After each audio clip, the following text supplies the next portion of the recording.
ہم ناباز آئیں گے محبت سے، یہ منظر دیکھے لوگ ہی لوگ، سر ہی سر، بچے بوڑھے نوجوان سب موجود۔ یہ نہ تو کسی بریانی کے لیے، نہ کسی ہونڈا 125 کی لالچ میں، نہ پیسوں کے بدلے، نہ کسی ویگو ڈالے میں بٹھا کر لائے گئے ہیں۔ یہ سرکاری ملازمین بھی نہیں، یہ ہے پاکستانی عوام کی وہ آواز جو ہر پاکستان کے دل میں اتر چکی ہے۔ یہ ایک نظریہ بن چکا ہے، وہ نظریہ جو جیل میں قید شخص نے اس عوام کے دلوں میں ڈال دیا ہے۔ یہ اب اس قوم کے لیے ہر فرد کا نصب العین بن چکا ہے۔ وہ خود تو قید ہے مگر اس کی آواز اس ہجوم کے شور میں آج بھی پکار پکار کر کہہ رہی ہے ایبسولوٹلی ناٹ۔ اس عوام کا ٹھاٹھے مارتا سمندر آج بھی ایوان پر براجمان اور مسلط حکمرانوں کی نیندیں حرام کر رہا ہے۔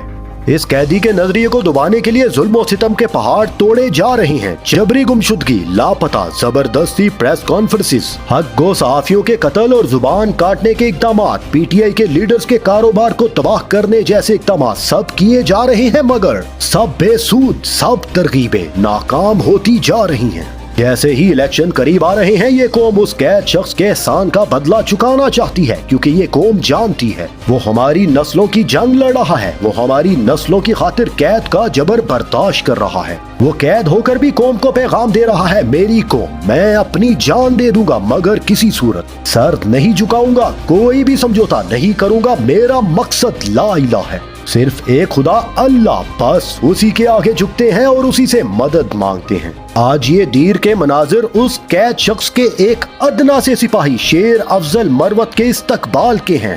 کہنے کو تو یہ ایک ورکرز کنونشن تھا مگر جلسے کا منظر پیش کر رہا ہے۔ لوگوں کی اتنی بڑی تعداد ہر گلی محلے گاؤں سے نکل کر اس قیدی کے سپاہی کا استقبال کر رہی ہے۔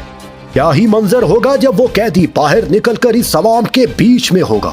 یہ قوم اس قید شخص کے صرف ایک ادنا سے سپاہی کا استقبال کر کے پیغام دے رہی ہے، ہم ناباز آئیں گے محبت سے اور minus Imran Khan. Absolutely not.